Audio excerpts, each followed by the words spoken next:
అన్ని జిల్లాల్లోనూ కలెక్టరేట్లో కలెక్టర్లకి రైతాంగం తరపున వైఎస్ఆర్ కాంగ్రెస్ పార్టీ పెద్ద ఎత్తున వెళ్ళి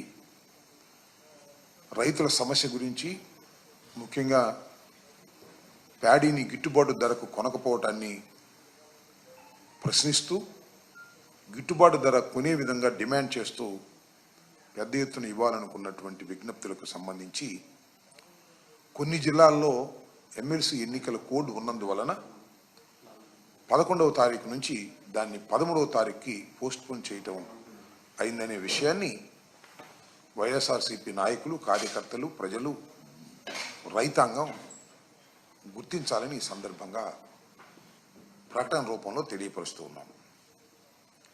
ఇకపోతే అసలు విషయానికి వస్తే,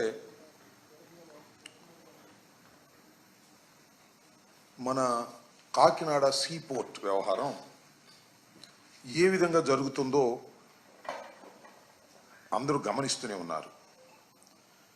చంద్రబాబు నాయుడు గారు అధికారంలోకి రావడం కోసం అనేకమైనటువంటి వాగ్దానాలు, సాధ్యాసాధ్యాలను చూడకుండా ఏ విధంగా అయినా సరే జగన్మోహన్ రెడ్డి గారిని ఓడించి అధికారంలోకి రావాలనేటువంటి ఏకైక దృక్పథంతో సాధ్యాసాధ్యాలను, కోశాగారం యొక్క దాని కెపాసిటీని చూసుకోకుండా విచ్చలవిడిగా వాగ్దానాలు ఇచ్చారు. ఆ వాగ్దానాల్లో ఏ ఒక్క వాగ్దానాన్ని నెరవేర్చక ప్రజల్ని మభ్యపెడుతూ ఉంటే ప్రజల్లో తీవ్రమైనటువంటి వ్యతిరేకత వస్తున్న సందర్భాన్ని పురస్కరించుకొని రకరకాల డైవర్షన్స్ చంద్రబాబు నాయుడు గారు, ఆయన కూటమి ప్రభుత్వం చేస్తున్నది. మొన్నటిదాకా తిరుపతి లడ్డు గురించి చాలా పెద్ద కథనే నడిపారు. ఏమీ లేకపోయినా దాన్ని చాలా పెద్ద జాతీయ స్థాయిలో జగన్మోహన్ రెడ్డి గారు ఏదో కల్తీ నెయ్యితో లడ్డూ తయారు చేశారనేటువంటి ఒక విష ప్రచారాన్ని చేశారు. ప్రజలు ఎవరు నమ్మలేదు. మళ్ళా ఇవాళ ఒక కొత్త విష ప్రచారాన్ని బయటకు తీసుకొచ్చారు. అదేమిటంటే, కాకినాడ సీపోర్ట్లో అరవిందో ఇంటర్నేషనల్ కంపెనీ 41% వాటాలను కొనుక్కుంటే, పరస్పర అంగీకారంతో కొనుక్కుంటే, దీనికి అంతా కారణం జగన్మోహన్ రెడ్డి గారు, సుబ్బారెడ్డి గారు, సాయిరెడ్డి గారు, సుబ్బారెడ్డి గారి కుమారుడు, సాయిరెడ్డి గారి అల్లుడు, వీళ్ళందరూ కలిసి గొంతు మీద కత్తి పెట్టి ఈ అగ్రిమెంట్ చేయించారని ఆఫ్టర్ 4.5 years ఇవాళ బయటకు తీసుకొచ్చి రాద్ధాంతం చేసేటటువంటి ప్రయత్నం చేస్తున్నారు. సింపుల్. చంద్రబాబు నాయుడు గారి మూఢసాపరండి అనేక సందర్భాల్లో రాజశేఖర రెడ్డి గారు చెప్పారు, మొన్న జగన్మోహన్ రెడ్డి గారు చెప్పారు. చాలామందికి తెలుసు కూడా. తాను చెయ్యాలనుకున్న దాన్ని ముందు ఎవరి చేతో పత్రికల్లో కదిపించటం, పచ్చరాతలు రాయించటం, తర్వాత ఏదో జరిగిపోయిందని రోజు ఒక కథనం. కాకినాడ సీపోర్టు గురించి కూడా మొన్నటిదాకా ఏమీ తెలియనట్టుగా ఉన్నటువంటి ఈనాడు పత్రిక కానీ, వారికి సంబంధించినటువంటి పత్రికలు కానీ పుంఖాలుగా కథలు రాస్తూ ఉన్నారు. ఇవాళ కూడా ఫ్రంట్ పేజీలో, ఈనాడు ఫ్రంట్ పేజీలో లెక్కలేసి కొట్టేశారు. మామూలు కాదు, లెక్కలేసి కొట్టేశారంట. కాకినాడ పోర్టు సెజ్లో వాటాలు గుంజుకున్న కేసులో ఆ ఆడిటింగ్ కంపెనీ విజయసాయిరెడ్డికి నామినీ అంట. ఈ auditing company PK Sridhar and సంతానం ఎల్ఎన్పి. ఇది సాయిరెడ్డి గారికి బినామీగా ఉందంట, ఆయన నామినీగా ఉందంట. నాకు అర్థం కాల. ఏదైనా నామినీలు ఉంటే బ్యాంక్ అకౌంట్లకు నామినీలు ఉంటారు, ఆస్తులకు నామినీలు ఉంటారు, కానీ ఈ చార్టర్డ్ అకౌంటెంట్స్ కూడా నామినీలు ఉంటారు అనేది కొత్తగా చెప్తున్నారు ఈనాడులో. విజయసాయిరెడ్డి గారు ఈజ్ ఎ సర్టిఫైడ్ ఆడిటర్. ఆయనకు విస్తృతంగా పరిచయాలు ఉంటే ఉండొచ్చు. అందువల్ల ఆయన నామినీ అంట, ఆయన చెబితే చేసిందంట. ఇట్లాంటి కట్టుకథలు ఆ రోజున ఏమయ్యారని అడుగుతా ఉన్నా. ఆ రోజు మీరు రాసినట్టుగా లేరు. ఆ రోజు జరిగినప్పుడు ఇవాళ మాత్రం మీరు ఇలాంటివి రాస్తారు. ఏమంటారు దీనిలో? వాళ్ళ చేత ఆడిటింగ్ చేయించి ప్రభుత్వానికి 965 కోట్ల రూపాయలు కట్టాల్సి వచ్చిందని చెప్పి, మళ్ళీ ఈ వాటాలు అయిపోయిన తర్వాత దాన్ని తగ్గించేసి కేవలం 9 కోట్ల రూపాయలే చూపించారు. ఇదంతా కూడా పెద్ద నాటకం అని ఒక కథ అల్లేటటువంటి ప్రయత్నం చేస్తున్నారు. నేను మనవి చేస్తున్నా, ఇవాళ ఏ కంపెనీ అయినా, అది ప్రభుత్వ సంస్థ అయినా మరొకటైనా, ఆడిటింగ్ ప్రతి సంవత్సరం జరుగుతూ ఉంటుంది. అలాగే సీపోర్ట్ సంబంధించి కాకినాడ సీపోర్ట్ కూడా ప్రతి సంవత్సరం లాగానే ఆ సంవత్సరం జరిగి ఉండొచ్చు. జరిగితే ఇదిగో ఇవి ఉన్నాయని చెప్పేసి వాళ్ళు బయట పెట్టొచ్చు. ఆ బయట పెట్టిన తర్వాత ఎక్స్ప్లెనేషన్ అడుగుతారు. ఎక్స్ప్లెనేషన్లో సాటిస్ఫై అయిన తర్వాత కొన్ని తొలగిస్తారు. ఇన్కమ్ ట్యాక్స్ వాళ్ళు మాకు నోటీస్ ఇస్తారు అనుకోండి, కాసేపు మీరు 50 లక్షలు కట్టాలని. ఎందుకు కట్టాలండి అని మన ఆడిటరు ఇదిగో దీనికింత అని వివరణ ఇచ్చిన తర్వాత 50 లక్షలు కాదండి 3 లక్షలు 4 లక్షలు అయింది 10 లక్షలు అయింది కట్టండి అంటారు. ఇది సర్వసాధారణంగా జరుగుతున్నటువంటి అంశం. ఇది ఈనాడు కూడా తెలుసు. కానీ ఈనాడు విష ప్రచారం చంద్రబాబు నాయుడు గారు చెప్పడం కొంప కొల్లేరైపోయింది, మొత్తం కేవీ రావు గారి మీద గొంతు కత్తి పెట్టేసి మొత్తం లాగేసుకున్నారు, దోపిడీ చేసేశారు అని చెప్పి ప్రజలను నమ్మించాలని. అసలు లాజిక్గా నిలబడదా? అసలు చట్టానికి నిలబడదా? ప్రజలు నమ్ముతారా నమ్మరా ఇవన్నీ అనవసరం. రాసేద్దాం, నమ్మేవాళ్ళు నమ్ముతారు, నమ్మనోళ్ళు నమ్మరు అనేటువంటి ఒక పద్ధతుల్లో ఈనాడు పత్రిక చేస్తున్నటువంటి వ్యవహారం. చాలా సందర్భాలు తెలుగుదేశం వాళ్ళు అంటారు సాక్షి పత్రికలు ఏమైనా రాస్తే సాక్షి అవినీతి పత్రిక, అవినీతి డబ్బుతో పెట్టారు, జగన్మోహన్ రెడ్డి గారు ఏం చెప్తే అది రాస్తుంది అని. ఇవాళ మీదేం పత్రిక అంటున్నా ఈనాడులో పత్రికలో రాస్తున్నటువంటి రాతల గురించి కాదు, అసలు ఈనాడు పుట్టకంటే అడుగుతా ఉన్నా. ఈనాడు అనేదే మోసపూరితమైన పత్రికగా పుట్టింది. ఇవాళ నేను మనవి చేస్తున్నా, ఇవాళ రామోజీ ఫిలిం సిటీలో కానీ లేదా చిట్ ఫండ్స్ కానీ మార్గదర్శి చిట్ ఫండ్స్ కానీ మార్గదర్శి ఫైనాన్సర్స్ ఇవాళ నేను మనవి చేస్తున్నా. ఇవాళ హైదరాబాద్ హైకోర్టులో మార్గదర్శి ఫైనాన్స్ కథ నడుస్తూ ఉంది. రామోజీరావు గారు చట్ట విరుద్ధంగా డిపాజిట్లు సేకరించాడు అనేది చాలా స్పష్టంగా ఇవాళ ఆర్గ్యుమెంట్ జరుగుతూ ఉన్నాయి. ఉండవల్లి అరుణ్ కుమార్ గారు వేసిన పిటిషన్లో. అంత అవినీతి పత్రిక మీది ఈ పత్రిక. చంద్రబాబు నాయుడు గారు కాపాడుతున్నటువంటి పత్రిక ఇది. చంద్రబాబు నాయుడు గారి కోసం కథలు రాసే పత్రిక ఇది.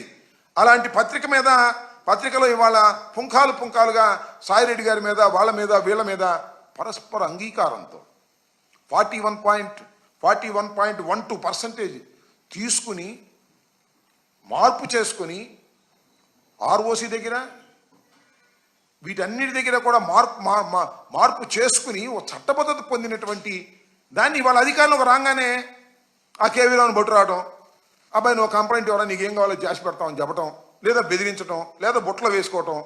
అదేమంటే మావాడు కాబట్టి వేసుకోవడం, ఆయన మీద కంప్లైంట్ ఇవ్వడం, రిజిస్టర్ చేయటం, లుకౌట్ నోటీస్ ఇవ్వడం, వీలైతే అన్నలు లోపల చేస్తామని బెదిరించడం. This is the blackmailing politics Chandrababu Naidu గారు ఆడుతున్నారు. దాహం తీరలా ఆయనకి. ఇన్ని కోట్లు సంపాదించినా, ఇన్ని ఆస్తులు సంపాదించినా దాహం తీరలా. జగన్మోహన్ రెడ్డి గారి మనుషులు కానీ, జగన్మోహన్ రెడ్డి గారికి సన్నిహితంగా ఉండేవాళ్ళు కానీ, ఆయన సామాజిక వర్గానికి సంబంధించిన వారు కానీ డబ్బులు సంపాదించుకుంటే సహించకూడదు. వాళ్ళు సంపాదించుకుంటే రేపు ఏదైనా మన అధికారానికి ఇబ్బంది వస్తుందనేటువంటి ఉద్దేశంతో నేను మనవి చేస్తున్నా. 500 కోట్ల రూపాయలు ఇచ్చారండి ఈ అగ్రిమెంట్ చేసుకున్నప్పుడు. 41.12కి 500 కోట్లు 949 కోట్ల రూపాయలు ఇచ్చి చేసుకుని ఊరిని అబ్బాపురిగా చేసుకోలేదే, అన్నీ అయిపోయినాయే. ఆ తర్వాత మళ్ళీ వాళ్ళ మేము అధికారంలోకి వచ్చాం కాబట్టి ఈ కేసులు తోడదాం, ఈ ప్రాపర్టీస్ డిస్ప్యూట్స్ తేల్దాం, ఇబ్బంది పెడదాం, వీలుంటే నొక్కేద్దాం. నొక్కటం మీ వల్ల కాదని కూడా ఈ సందర్భంగా నేను మనవి చేస్తున్నా. అదేమంటే PKL Sridhar and company and సంతానం ఎల్ఎల్పి ఇదేదో బినామీ కంపెనీ అనో లేకపోతే సాయిరెడ్డి గారి సొంత కంపెనీ లాగా చెప్పేటటువంటి పరిస్థితులు మీరు తీసుకొస్తున్నారు. చాలా దుర్మార్గంగా చంద్రబాబు నాయుడు గారు ఈనాడు పచ్చపత్రికలు వారికి ఉన్న బలాన్ని ఉపయోగించేటువంటి కార్యక్రమం చేస్తున్నారు. ఇంకోటి కూడా చెప్తున్నా, నేను డైరెక్ట్గా కేసే పెట్టొచ్చుగా మొట్టమొదటి రోజునే. అటు బెటరు. ముందు ఒక ఆయన పంపించారు మహానుభావుడిని, వెళ్ళి ఆయన పీడిఎస్ రైస్ పట్టుకుంటా అన్నాడు. అది పట్టుకోలా. సీజ్ ది షిప్ అన్నాడు. అది కాల. అసలు సీజ్ ది షిప్ కాదురా బాబు, మొత్తం పోటీనే చేద్దాం అనుకుంటున్నారు. ఏంది నాకు అర్థం కాల. మొట్టమొదటి చెప్పొచ్చుగా. కానీ ఒక్క విషయం మాత్రం నాకు బాగా నచ్చాడబ్బా, చంద్రబాబు నాయుడు గారు పవన్ కళ్యాణ్ గారిని ఎంత చక్కగా ఉపయోగించుకోవాలో అంత చక్కగా ఉపయోగించుకున్నాడు. ఎందుకో తెలుసా? ఈ కేవీ రావు అనే వ్యక్తి చంద్రబాబు నాయుడు గారి బినామీ అని, చంద్రబాబు నాయుడు గారే పోర్టు కట్టబెట్టాడని భీంకాలు పలికాడు. ఎవరు? పవన్ కళ్యాణ్ గారు. ఎప్పుడు? 19 ఎన్నికల్లో ఉపన్యాసం చెప్పాడు. ఇది అన్యాయం, అక్రమం, దోపిడీ, కేవీ రావుకి మొత్తం కట్టబెట్టేశాడు. అన్ని కేకలేసావే. ఇవాళ వెళ్ళి కేవీ రావు గారికి డిస్ప్యూట్కి ప్రారంభోత్సవం చేసి వచ్చాడండి. సీజ్ ది షిప్ కాదు, దీనికి తగాదాకి ప్రారంభోత్సవం చేసి వచ్చాడు పవన్ కళ్యాణ్ గారు చక్కగా. ఎందుకు ఇచ్చావయ్యా? నువ్వు ఉప ముఖ్యమంత్రివి, నీకు ఇండివిజువాలిటీ ఉంది, చాలా సిన్సియర్గా ఉంటాను అని చెబుతున్నావు. ఎందుకు ఈ వ్యవహారం, ఈ దొంగ వ్యవహారం నువ్వు ఎందుకు వెళ్ళా? డబ్బులు తీసుకుంటున్నావా అంటే మావాడు మళ్ళీ కోపం. డబ్బులు తీసుకొని ఎందుకు వెళ్ళి ప్రజాసేవకి వెళ్ళావా? అసలు కేవీ రావుకి మన అరవిందోకి జరిగినటువంటి ఒడంబడిక సక్రమం కాదని ఎలా చెప్తారు మీరని అడుగుతా ఉన్నా. ఇలాంటి దుర్మార్గమైనటువంటి కార్యక్రమాలు చేసేటటువంటి పరిస్థితుల్లో ఇవాళ చంద్రబాబు నాయుడు గారు ఉన్నారు. అసలు చంద్రబాబు నాయుడు గారు ఏం చేసినా ఇలాగే ఉంటుంది కామెడీగా. చాలా చిత్తం లోతుగా చూస్తే కామెడీగా ఉంటుంది. మీరు చూశారుగా, సీజ్ ది షీప్. హీరో పలికిన డైలాగా ఇది, కామెడియన్ పలికిన డైలాగా. మరి మా మా కూటమి వాళ్ళంతా మా హీరో అంటున్నారు. సీజ్ ది షిప్ అంటే షిప్ సీజ్ అవ్వాలిగా, సీజ్ కాల అవ్వదు. ఎందుకు కాదంటే సీజ్ ది షిప్ అని ఆయనకి ఆ పవర్ లేదు, రాష్ట్ర ప్రభుత్వానికి ఆ పవర్ లేదు. అంటే అది హీరో డైలాగా, కామెడీ డైలాగా? It is purely comedy dialogue. కాబట్టి ఈ సందర్భంగా నేను చెప్పదలుచుకున్నది ఏమిటి అంటే, చంద్రబాబు నాయుడు గారు వ్యవస్థల్ని భ్రష్టు పట్టించి వ్యవస్థల్ని తనకు అనుకూలంగా వాడుకుని తన కుమారుడికి ఏదో కట్టబెట్టాలి, అధికారంతో పాటు వేలాది కోట్ల రూపాయలు కట్టబెట్టాలనేటువంటి దుర్బుద్ధితో ఇవాళ ఈ కార్యక్రమం అన్నీ చేస్తున్నారు. అసలు చెప్పింది చేయటం మన బాబు గారికి వింటామంట లేదంటే ఉంటే నాకు చెప్పండి. మొన్న ఏమన్నాడు, బెల్ట్ షాపులు పెడితే బెల్ట్ తీస్తానన్నాడు. అసలు బెల్ట్ షాపులు లేనిది ఎక్కడ చెప్పమంటున్నా ఈ రాష్ట్రంలో. అందరిని ఆలోచించమని మనం వచ్చేస్తున్నా. బ్రాందీ షాపులు ఎవరైనా ఓటలు అడిగారా, డొక్క పగలు తీసేస్తానంటున్నాడు. అడగనోడు ఎవడో చెప్పమంటున్నా నేను ఈ రాష్ట్రంలో. మీ తెలుగుదేశం ఎమ్మెల్యేలు అడగని వాళ్ళు ఎవరో చెప్పండి. అడగని వాళ్ళు ఎవరైనా ఉంటే వాళ్ళకి పెద్ద సన్మానం చేద్దాం. కానీ ఊరుకోడంట చంద్రబాబు నాయుడు గారు బెల్ట్ షాపుల గురించి కానీ లేకపోతే మందు షాపుల గురించి కానీ ఎవరైనా ఓటలు అడిగితే సహించే ప్రశ్న లేదంట. బీంకాలు పలుకుతా ఉన్నాడు పిట్టల దొరలాగా. అందరూ కొట్టుకు తినే భావించి బయలుదేరి విపరీతంగా కొట్టుకు తినేటువంటి పరిస్థితుల్లో ఇవాళ ఉంటే మీరు ఇవాళ మాట్లాడతారు. అంతేకాదు, అసలు ఏంది బియ్యంలో గొడవ ఏంది? సరే, కాకినాడ సీపోర్ట్ నువ్వు కాజేయడానికి ప్లాన్ వేసి బియ్యాన్ని దగ్గరికి చీమలను పంపినట్టుగా మా పవన్ కళ్యాణ్ పంపావు అనుకో, అది వేరే విషయం. బియ్యం దగ్గర చీమలు వెళ్తాయి కదా, అట్ట వెళ్ళారు. చివరికేమో పెద్ద చేప పట్టుకోవాలని చంద్రబాబు గారు తాపత్రయపడిపోతున్నారు. బియ్యంలో వాటాలు ఏంది ఎవరికబ్బా నాకు చెప్పు. నేను మనవి చేస్తున్నా, ప్రతి నియోజకవర్గంలోనూ 20 లక్షలు, 30 లక్షలు, 10 లక్షలు, 5 లక్షలు తీసుకొని ఎమ్మెల్యే ఎవరో ఒక్క పేరు చెప్పమంటున్నాను నేను. తెలుగుదేశం మొత్తంలో టోటల్గా రైస్ ఎక్కడైతే ఉత్పత్తి జరుగుతుందో ఈ పీడిఎఫ్ రైస్లో మొత్తం వాటాలు తీసుకొని కాలం గడుపుతూ ఉంటే నువ్వేమో భీకర పోరాటాలు చేస్తున్నటువంటి ఫోజు పెడితే ఏం చెప్పాలి నాకు అర్థం కానటువంటి పరిస్థితిని మనం చేస్తున్నా. అదేమంటే మొన్న ఏదో పొయ్యావుల కేశవులు గారు ఫైనాన్స్ మినిస్టర్, ఆయన వియ్యం కూడా అంట, ఆయన షిప్ మొన్న వెళ్ళిపోయింది, సర్టిఫై చేశారు. మేము చెప్పిన తర్వాత అన్ని బ్రహ్మాండంగా తోసేయమని తోసేశారు. మళ్ళీ అప్పుడు షిప్ లోడ్ అవుతుంది. పొయ్యావుల కేశవ్ గారు అంటాడు, మా వియ్యం కూడా ఎప్పటి నుంచో చేస్తున్నాడు కానీ బాయిల్డ్ రైస్ చేస్తాడు తప్ప రా రైస్ చేయడని. చేసేదంతా రా రైసే నిరూపించడానికి మేము సిద్ధంగా ఉన్నాం. అదేమంటే నాకును మా నానికి చెక్ పోస్టులు ఇస్తాయంట, మేము చెక్ చేసుకోవాలంట. మాకు చెక్ పోస్టులు ఇస్తాం, మేము చెక్ చేసుకుంటాం. మరి మీ ప్రభుత్వం ఏం చేసింది? గుడ్డి కూరల పళ్ళు దోవుతుంటుందా మేము చెక్ చేసుకుంటే? ప్రభుత్వం చేసిన ప్రభుత్వం చేయాలి, గాడి చేసింది గాడి చేయాలి, కుక్క చేసింది కుక్క చేయాలి. మీరు చేయాల్సిన పని చేయకోకుండా మమ్మల్ని చెక్ చేసుకోవడం అంటే మీ డొల్లతనం. మీ దగ్గర సరుకు లేదు, సరుకు లేకుండా మీరు మాట్లాడుతున్నారు. దోపిడీ రాజ్యం ఇది. తెలుగుదేశం అధికారంలోకి వచ్చిన దగ్గర నుంచి దోపిడీ చేయటమే పనిగా పెట్టుకున్నారు.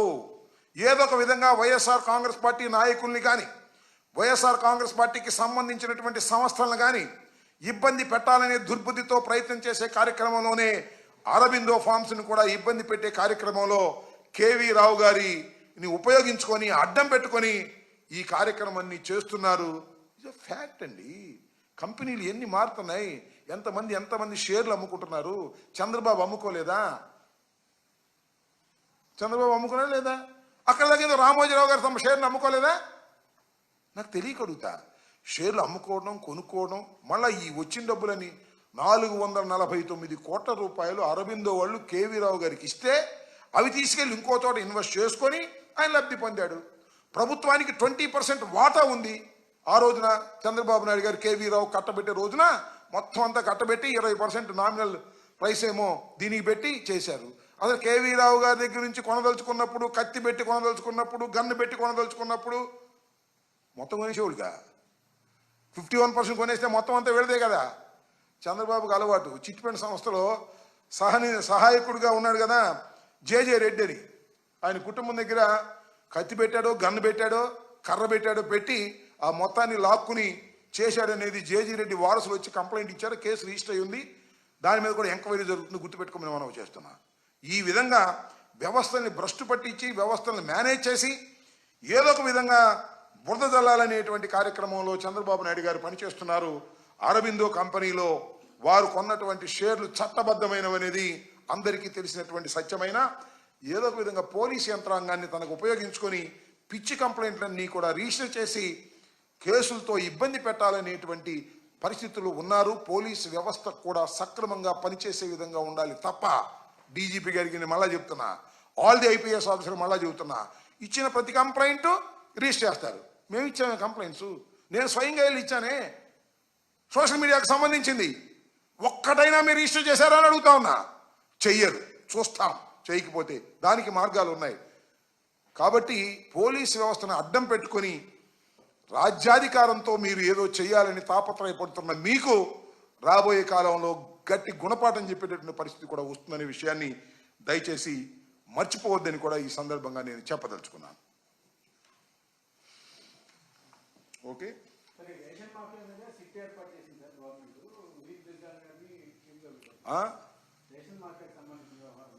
సిట్టా ఎన్ని సిట్లు ఏర్పాటు చేస్తారయ్యా? నాకు అర్థం కాలేదు. అదేంది, దాని పేరు ఏంటండి? గంజాయి. గంజాయి మీద ఏదో ఈగలంట, పేర్లు బ్రహ్మాండంగా ఉన్నాయి. గంజాయి మీద ఈగల్, దీని మీదేమో సిట్టు, మన లడ్డు మీద ఒక సిట్టు. ఏమని నేను తెలియకూడదు, చెప్పండి ఒక మాట. హోంమంత్రి గారు ఏమన్నారు పాపం అంటారులే మైక్ ముందు.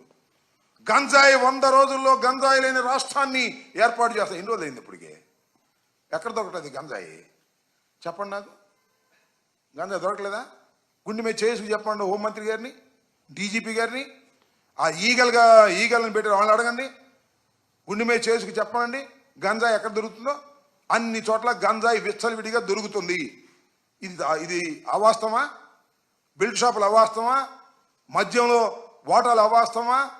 ఊరినే సిట్లు, స్టాండులు, ఈగల్స్ ఇలాంటివన్నీ కూడా మోసపూరితంగా వేసి ఈనాడులో ఫ్రంట్ పేజీలు వేసుకొని పరిపాలన బాగా జరుగుతుందో అని చెప్పుకోవడానికి పనికొచ్చేటటువంటి వ్యవహారమే తప్ప పరిపాలన గాలికి వదిలేశారు. వాళ్ళు ఇచ్చిన హామీలు గాలికి వదిలేశారు. అన్ని గాలికి వదిలేసి డబ్బులు లెక్కేసుకుంటున్నారు. మధ్యన ఎవరు అడిగారండి నన్ను, మాట మాటకి మైక్ ముందుకు వచ్చే లోకేష్ రావట్లేదు ఏంటి అని అడిగారు. ఆ పక్క ఆయన ఇంకో ఆయన అంటాడు, లోకేష్ గారు ఇప్పుడు రాడండి, క్యాష్ లెక్కేసుకునే పనిలో ఉన్నారు, రహస్యంగా ట్రాన్స్ఫర్లు, మామూళ్ళు, ఇలాంటి బినామీలు, వ్యాపారాలు, ఈ డబ్బులన్నీ లెక్కేసుకునే బిజీలో ఉన్నారు, ఆయన బయటికి రారు అని. బయటకు వచ్చేది ఎవరయ్యా అంటే ఈయన ఎవరు, పవన్ కళ్యాణ్ గారు. ఆయన వస్తాడు, బ్యాడ్ ఉంటే ఆయన మీద పోద్ది. ఇలాంటి చాలా అద్భుతమైన, చక్కని, కన్వీనియంట్ అయినటువంటి ఒక మహత్తరమైన నాటకాన్ని చంద్రబాబు నాయుడు గారు ఆడుతున్నారు. సాగినంత కాలం మీ నాటకం బాగానే ఉంటుంది. అయినా సాగకపోతే తెలుస్తుంది. ఈనాడు పత్రిక, మీ ఎల్లో పత్రికలు, మీ మీడియాలు మిమ్మల్ని ఏదో అద్భుతంగా మోస్తుంటే అది నిజమని అనుకోకండి. చివరికి మద్దతు ధర దొరక్క రైతాంగం అల్లాడిపోతున్నారు. వరి పండించుకున్న వారు దాని గురించి మాట్లాడే ప్రశ్న లేదు. ఏదో పేపర్లో మాత్రం హ్యామ్ డూమ్ అధికారులను ఆదేశిస్తున్నాం అంటారు, ఒట్టిదే, ఏమీ లేదు. అలాగే అమ్మఒడి లేదు, అది అమ్మఒడి కదా, అది వందనం అన్నారు కదా, తల్లికి వందనం లేదు. ఏ వాగ్దానాన్ని నెరవేర్చుకోలేనటువంటి దీనస్థితిలో ఉన్నటువంటి చంద్రబాబు నాయుడు గారు కాసేపు లడ్డు వివాదం, కాసేపు పోటు వివాదం, కాసేపు వాడిని లోపలేయటం, కాసేపు వీడిని లోపలేయటం, జగన్మోహన్ రెడ్డి గారి మీద కేసులు పెట్టడం, పోలీసుల యంత్రాంగాన్ని ఉపయోగించుకోవటం, పోలీసు యంత్రాంగాన్ని ఉపయోగించుకుని కేసులు పెట్టడం తప్ప మీరు ఇంతవరకు సాధించింది ఏమీ లేదు. భవిష్యత్తులో సాధించేది కూడా ఏమీ లేదు. పోలీసు యంత్రాంగాన్ని అడ్డం పెట్టుకొని కలకాలం రాజ్యాన్ని ఏలలేరు. గుర్తుపెట్టుకోండి, ఇది వాస్తవం. చరిత్ర ఒకసారి చంద్రబాబు నాయుడు గారు చూసుకుంటే మంచిదని ఈ సందర్భంగా నేను చెప్పదలుచుకున్నాను.